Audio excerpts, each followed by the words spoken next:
Hi, today I want to talk about an aromatherapy myth, another one.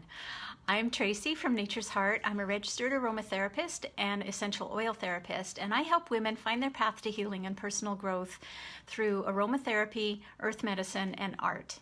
So today the topic is these guys. If the camera can pick those up.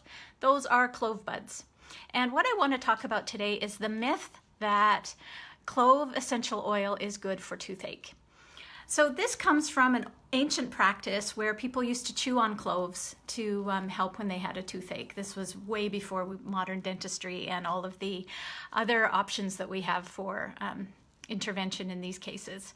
So the reason that I wanted to talk about this is it's a question that I've been asked a few times, and it occurred to me that I've never spoken about this. So I wanted to come in and give you some of the science and the safety information about clove bud essential oil.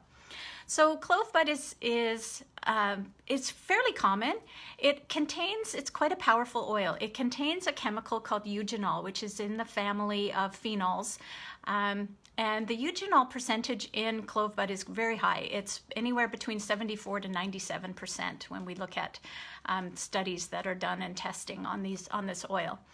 So the problem is that eugenol is a very powerful chemical.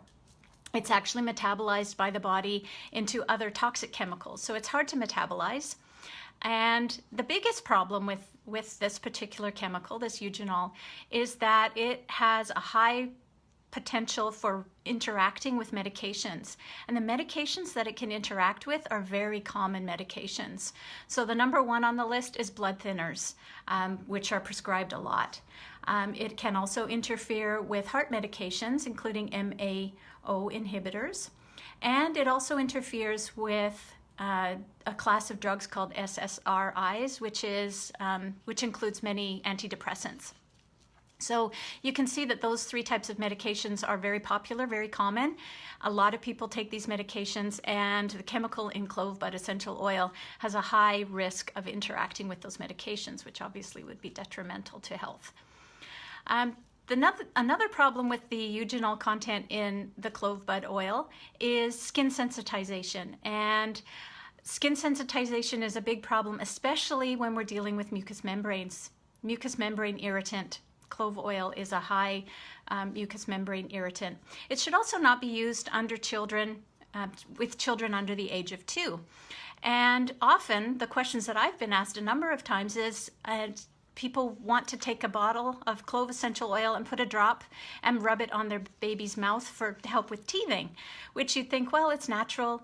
Yeah, this is really, really powerful. This particular oil has a high risk of irritating the mucous membranes. There's actually research that has shown that this eugenol chemical that I spoke of is corrosive to tissues. It destroys the cells and actually causes quite a strong inflammatory response. So you can imagine what that would do to a young child in their mouth. Really, really not a comfortable situation and potentially dangerous. Remember, putting anything in the mouth means that you're ingesting it. Ingestion is not a good idea, especially with a chemical in such a high concentration as eugenol is in this clove bud oil. So, should you use clove essential oil for toothache? No. There are far more safer alternatives, lots of over-the-counter medications that have been tested. This is just far too dangerous. It's far too potent an oil. The risk of interacting with medications, and if you're using it on young children, again, it should not be used with children under the age of 2. Putting it in the mouth is definitely not a safe practice because of the chemical composition of clove bud oil. So I hope that's helped to clear up this myth. If you're interested in more information about aromatherapy, you can find me online at www.naturesheart.ca, and of course here on Facebook. I'm always happy to answer questions. If you have any other aromatherapy myths that you've heard, please pop them into the comments below the video, and I will address those in future videos. Thanks so much for watching. Have a great day.